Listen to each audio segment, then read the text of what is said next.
Natanya, welcome to the show. Thank you. I'm so glad to be here. Yeah, I'm really excited to dive into our conversation for obviously a number of reasons. I grew up watching you on television, number one, right?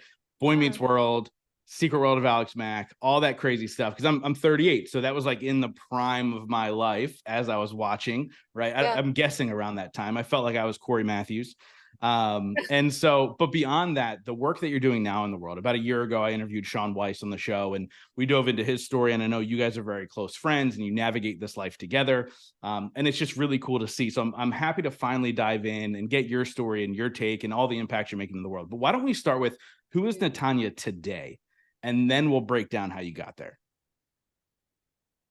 That's a loaded question. When we say today, do we mean Thursday, August 24th? That's Or do it. we mean in general? Let's go in general, right? Because obviously I think that life is day to day. I Sure. very much live it day to day, and I enjoy it day to day. So let's go in general, and then we'll break down how you Yeah. I also have become who you are. I have a dry sense of humor. You'll see. So who I am today. I am proud to be like a fully realized and actualized human being today, a woman in my 40s. It took me a long time to really know who I am. I'm a person that roots for the underdog. The underdog is like, that's kind of, the people I'm drawn to the most. I'm a recovery advocate. I'm a mental health advocate. I'm a director at a drug and alcohol treatment facility, so I help people get into treatment. I'm still an actor. I still do personal appearances. I am currently now a woman who is going through a divorce, a very unexpected divorce. I am a friend and a mentor and a person who does a lot of podcasts, and I'm an author now because I've been writing my book for the last 2 years. I'm a dog mom to my babies, and I'm getting pretty good at karaoke. I love it. I did see the other night you were out.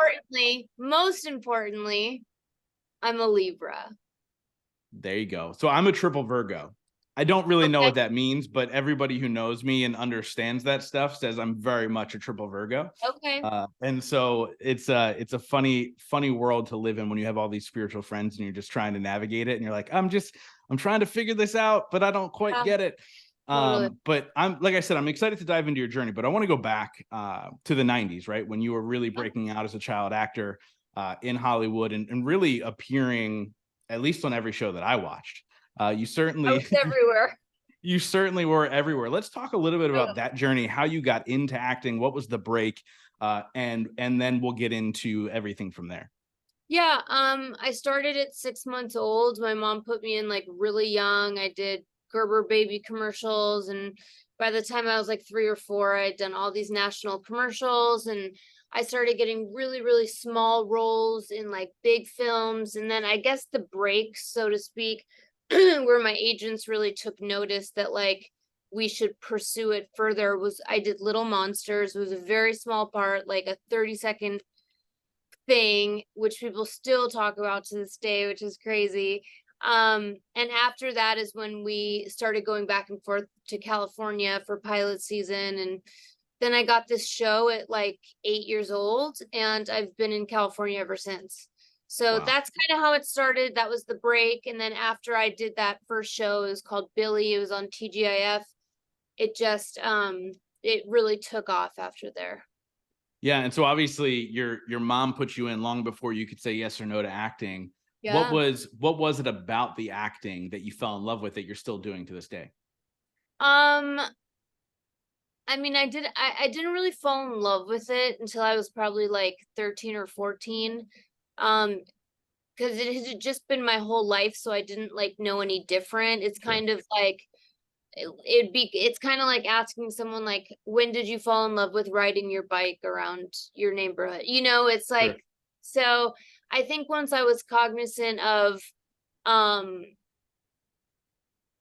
what it meant to be an actor is when I fell in love with it. But I think why I fell in love with it was really an opportunity for me to go be a bunch of different other people, you know? Yeah, And that's that, fascinating.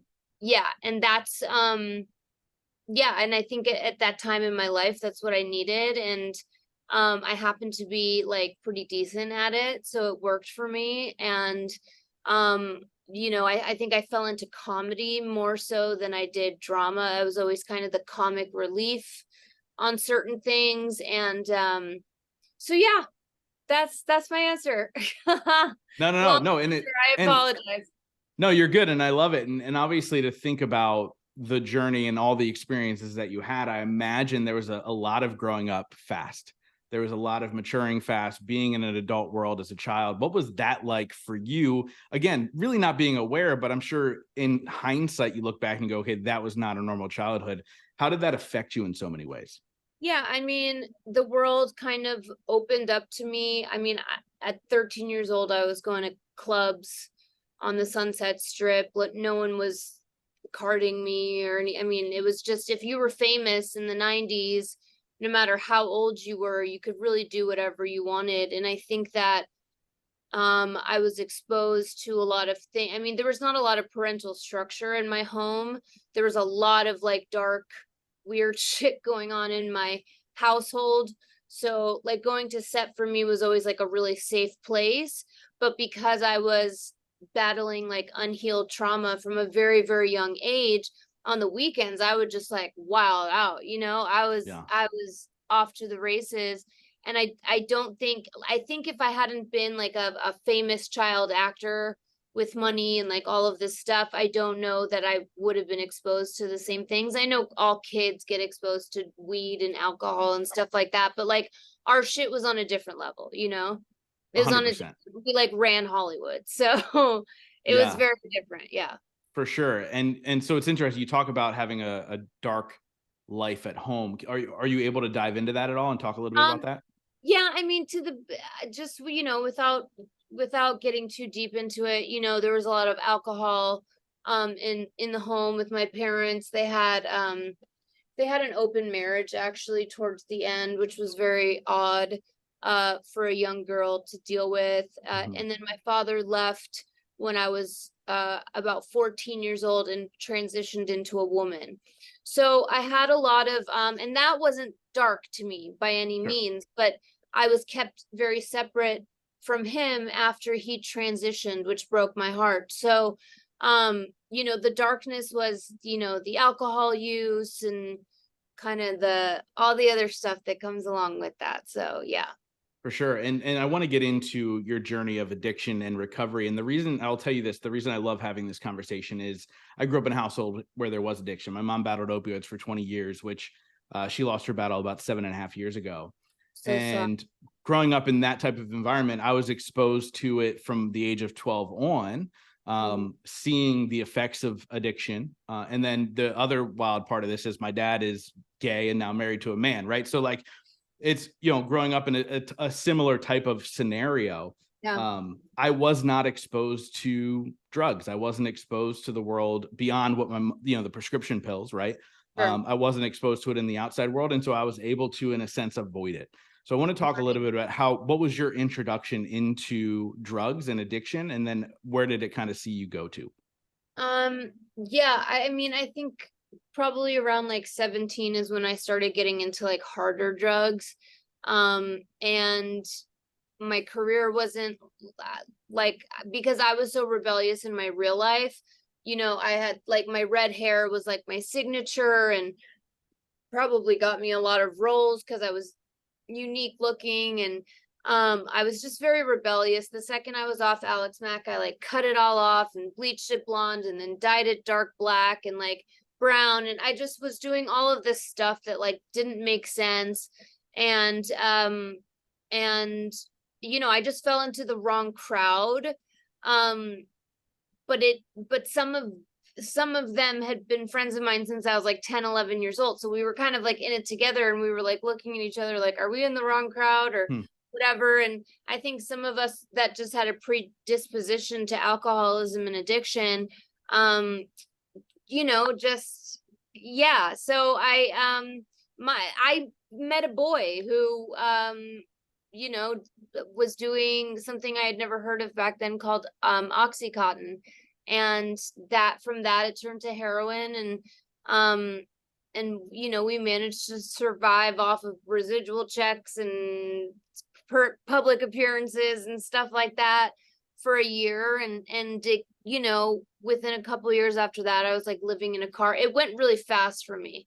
I It went bet. from like that to like trying to go to rehab. It didn't work. Then living in a car for a year, then moving downtown, like right off Skid Row. Mm. And, so my addiction progressed really fast. Yeah, that was it. And then it was off to the races. Yeah, it's fascinating. I think that I can't think of it's called Painkiller. Have you watched Painkiller on Netflix, which is about the Sackler family? Not And yet. Not yet.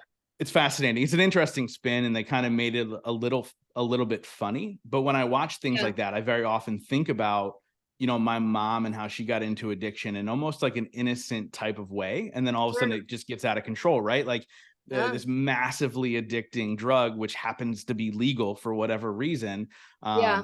can lead to so many different things. Now, the one thing that my mom didn't venture down that I know of, is heroin and all the drugs that are kind of Yeah. the street drugs of what Oxy is. How Sure. do you find yourself there? And this is just out of my own curiosity, because I've never been in that space. It was the boy. Hmm. He was linked into it, and yeah, that's why I always say be careful who you surround yourself with. But at that age we don't know. You meet a guy and he's older and he's cool and he's an actor, and like it's like there's all these things going on, and you're already predisposed to addiction, and then you find this drug that like that quiets your mind just enough for you to go, Mm. okay, I can fucking breathe, and I feel like my whole life up until that point, I was like trying to figure out how to take that breath. So that's how it happens. I certainly didn't like, go figure out how to I would have had no clue. That was Right. not anything that was in my purview by any means. Um, so yeah, that's how it happened. Yeah, it's wild. So you mentioned how you got into rehab and it didn't work, and then you ended up living in your car, and then so on and so forth. What was the difference between it not working and now you've been in recovery for almost a decade, over a decade? What was Over a the decade, yeah. Over a decade? So what was the difference between then when you first tried and then once it finally worked? Probably age, and circumstance. Uh, you know, the first time it was like three of us that had moved in together. One was my fiance and the other one was my ex-boyfriend. So the Wow. ex-boyfriend is who introduced me to heroin. The fiance, yeah, and we were all like child actor. I mean, it was just this crazy, crazy thing. And so the difference back then, I had like nobody. I had one friend who never left my side. Her name's Tazy, still my best friend to this day.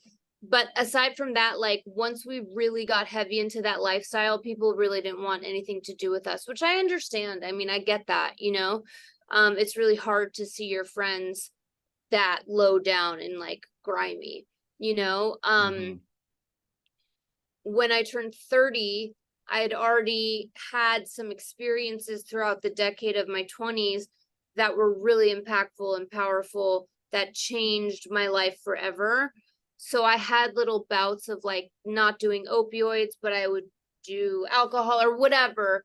And then when I was 27, I actually got sober for 3 years. So I had already had a taste of like what it looked like and what it felt like to live a sober life and to be, a useful member of society. And when I went at 30, I went back to rehab, and I stayed this time for like 12 months, 13 months. Wow. Was A that long like a time. halfway house type of scenario, or a sober No, house? it was an actual rehab. It's called Beit Teshuva. It's on the west side of Los Angeles. And it's exactly what I needed, and I came out of there and kind of just slowly rebuilt my life and reconnected with friends that I had been friends with in the sobriety that I talked about before. And then it was just, I just kept building and building and building and building until, I ended up here today. So yeah, that's amazing. And now you're helping so many other people through their recovery and becoming an right advocate, whether it's sharing on a podcast or helping people one-on-one. So here. what made you want to get into that type of role where it's almost like a mentorship type of role to help people through what you've been through? Yeah, I mean, I think I was just someone had suggested that I would be good at it, and I said okay, and I just kind of started at like the ground level and working in rehabs and treatment, and throughout, the decade, just worked myself all the way up, and just realized that I did have kind of a knack for talking to people because I was relatable, because I had been there, and through that I discovered a passion for working in nonprofit and philanthropy and all of that kind of stuff. And you know um I'm the president of the Women's Association of Addiction Treatment, which is a nonprofit organization that's been around for 20 years, and I help with Hope of the Valley, which is like the homeless community. And so yeah, I mean, I really found my magic, I think, in being of service to other people. I really believe the more I think about you, the less I think about me. So Yeah, yeah. no, I want to talk a little bit more about the addiction issues that we have specifically in this country, and a lot of Yeah. it tied to mental health, right? The mental health issues and so on and so forth. And the pandemic really kind of pushed it even further, and Yeah. you're seeing it more and more and more. Yeah. Let's talk a little bit about that and kind of what you're seeing, and what are some things people can do to either avoid it, begin to get help. What are all the kind of the good tactics people can do to kind of fight their way through? I mean, the first thing I would say is just reach out for help, but I know that's a lot easier said than done. I mean, nothing's going to happen until you make a move to like advocate for yourself, and I've had plenty of times in my life. I mean, like I said, I'm going through a divorce. It's been a very difficult 3 months for me, incredibly difficult. And there have been like, and I'm in long-term recovery, and I am also someone who struggles with depression and anxiety. I'm very vocal about it on my social media because I have a platform and I want people to know that, like, I think people look at me and they're like, oh my God, her life is perfect. And, she would never feel depressed or whatever. And like, no, not the truth. Like, you know, so reach out. I've had to do that many times, and I'm also not a person who likes to admit defeat or ask for help, and I mean, I've even had to go as far in the last 3 months as, I've had to find a psychiatrist and a therapist and like all of these things. So yeah, I would just, that's my biggest thing, is just ask for help, and there's resources online. um there's tons of resources online. If you are lucky enough to have insurance, call the back of the number on your insurance card, ask what places you would be in network with, even just start with the therapist if you need to. But don't just sit on it, because when we sit on it is when it's like the devil's playground, Mhm. you know. Yeah, and on the flip side, look, if you guys are listening and you're not, you don't have addiction issues, but you can still be there to support others that aren't, right? I get together about once every 5 weeks with a bunch of guys, and we smoke cigars, and conversation gets pretty deep. And we were together last night, and we talked about how just making sure we reach out, making sure Yeah. that to let our friends know we're Make there sure for to them. check on your friends.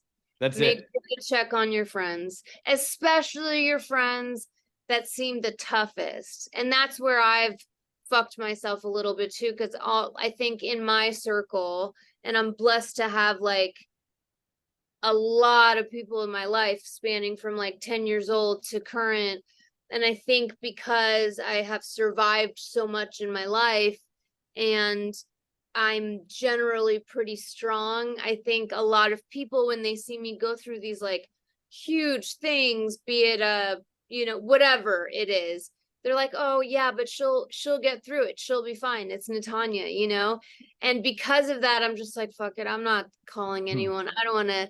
So it's, to especially check on your friends that you deem as like the strongest or the most even keeled or whatever, because those are probably the people that need to hear from you the most. Yeah, I love that. I love that. So you talked about how you still deal with depression and anxiety. What are some things you do to help you cope through it, right? Like as you're dealing and struggling with those things, what are some one or two things that you might do daily to help you through those things? Well, I have recently started taking an antidepressant, and I'm going to talk about it openly because I think that we need to like release the stigma behind like having depression, having anxiety, and taking medication around it. There's nothing weak or uncool or weird about it. And I knew in the last 3-ish months that I wasn't mentally in a great place, and that I needed some help, and that my resources weren't enough. Meaning like my friend group or my support system in recovery or what have you, and I needed some outside help. So that's one thing I did. I have also recently, and this is a very new thing for me, been struggling with panic attacks, which if you've ever had a panic attack is crazy because you literally think you're having a heart attack. Hmm. And it's a very odd feeling to be complete like that, out of control of your body. So I've had to get some help for that. And aside from that, I try to stay as current with all of my friends as possible, even when I'm like, I don't want to tell you what's going on or whatever. Like my core group of friends, like you could call any one of them at any time and they'll know what's going on with me, good, bad, or indifferent. And so yeah, so that's what I do to and being of service. I think that like if you lead with a heart of service, um your life just changes for the better, So true. inevitably. So yeah. Yeah, no, I love that. So I want to ask you a question that I ask some people that come on the show. Yeah. So I want to fast forward, right? We're at the end of your life. You've lived a long, beautiful life. And we look back and everything you've done, the shows, the movies, all the podcast interviews, they're all gone. And you can only be remembered for one sentence. What would you like that sentence to be? There's nothing cooler than being kind. I love that answer. I love that answer. And it's so true, right? And as you navigate life and all the individuals that you're helping, you're living that. And so that's the cool part, right? You're going to be able to be remembered for Just be that like a sentence. decent person. Just don't like fuck people over. Don't fuck with people's emotions. Just be kind. It costs nothing. It really, like, I get asked that question in a different way a lot. And yeah, I mean, at the end of the day, like when I'm, knock on wood, whenever that is, on my deathbed, I don't think people are going to be talking about Alex Mack or the Babysitters Club. I'm hoping people will remember me as somebody who helped people change their lives and was kind to people no matter what. That's and I think I'm there. So that feels good, you know? Yeah, that's incredible. Now I know that you're still acting. What's on the horizon? What types of things are you trying to get into? Is it the I stage? Is it? can't I can't talk Oh, about it. The strike. oh, that's right. Yeah. That's right. So, I'm not you gonna know, fuck myself in that way. that's fair. I didn't even There's think about stuff, that, but there yes, is stuff, but I'm not gonna talk about it totally. No, no, in no. I love it. solidarity with my brothers and sisters. I love it. But Yeah. hopefully everybody can come together and figure it out and stop trying to fuck each other, as you like to say, I and let's hope come to a so. solution, right? I hope so, because I'm seeing a lot of my friends struggling. I'm lucky enough to have a secondary job that pays my bills.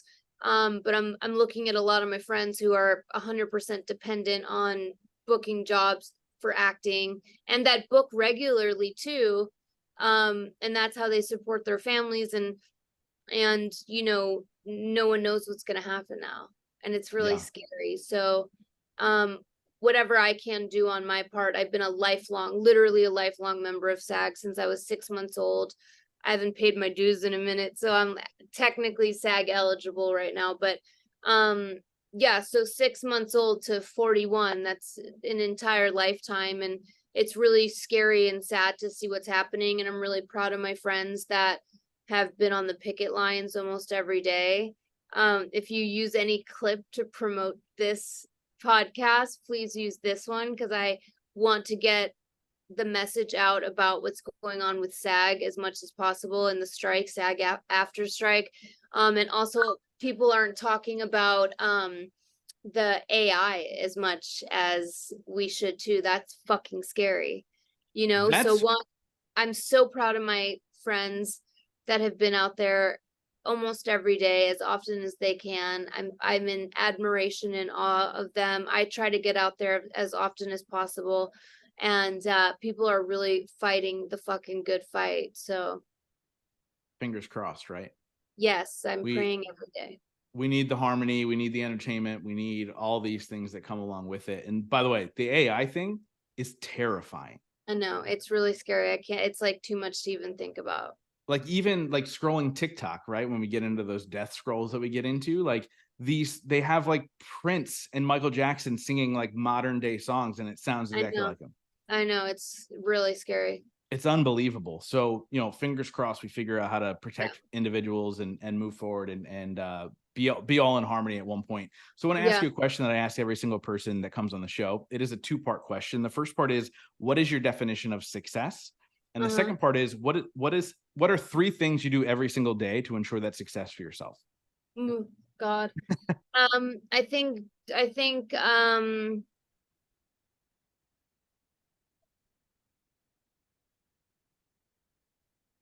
think true success is being able to tap into joy and happiness as often as possible.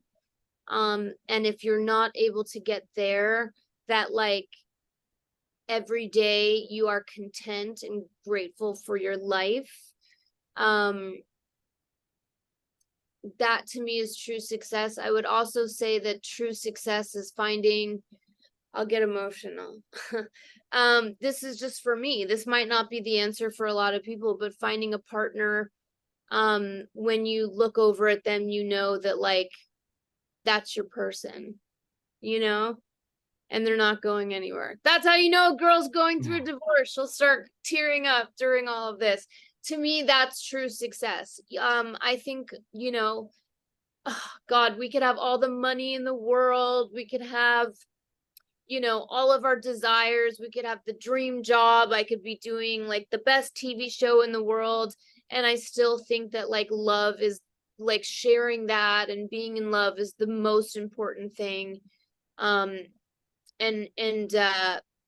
to me, that would be true success. All of that. 3 things I do to ensure that every day. Well, filing for divorce, I guess. So when one door closes, another door can open, baby. No, I'm kidding about that. 3 things I do to ensure that every day. You know what? I don't have like a good answer for that right now, so I'm gonna pass on that. Sure. Only because I've been in a strange place the last 3 months with everything I've been going through. One thing I do to try and maintain happiness is I do make sure to go out with my friends as often as possible. And I still pick up the phone for anybody who needs my help. I love it. And I'm to the best of my ability, I'm taking care of my mental health. So I guess those are 3 things, but I think if you had caught me next year, my answer might be different, so yeah, for sure. Yeah. So just, I just told you I'm 38. I turned 39 on Sunday. Oh, happy birthday almost. Thank you.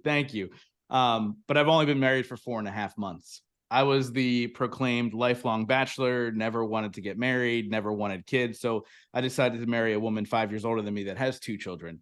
There you go. But the reality is the beauty of it happened after I went and did the work. right? I had a Yeah. lot of work I had to do, and in Sure. the acknowledgement, right? Hired the coaches, hired the therapists, hired all the things.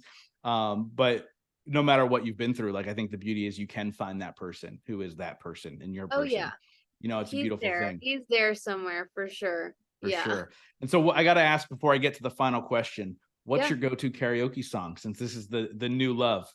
Oh shit. Yeah. There's a few, but I guess Silver Springs Fleetwood Mac is probably like the go-to. It used to be Friends in Low Places by Garth Brooks. Hmm. Um, we've been a little angry lately, so me and my girlfriends will do like Carrie Underwood, Before He Oh, Cheats, there you go. Complicated, Avril Lavigne. I recently just did Prince. Prince is my favorite artist of all time, hands down. Nothing will ever compare, no pun intended. So I did Purple Rain the other day. It switches up. It switches up. I Yeah. love it. I love it. Karaoke terrifies me. I can't do it. And by the way, I used to be an all-state choir when I was a kid, and it still terrifies me. So I can kind of Yeah. carry a tune, still terrifying. I think it's Anyway, probably the entertainer and me. Sean and I went last Friday. We're going again this Friday. Um, so yeah, we kind of get a group of friends together and go and do it as often as we can. that's fun. That's Yeah. fun. I love it. So I wrap up every single interview with the same question. Since the show is called The Growth Now Movement, that question is, in your life, what has been Mhm. your biggest moment of growth?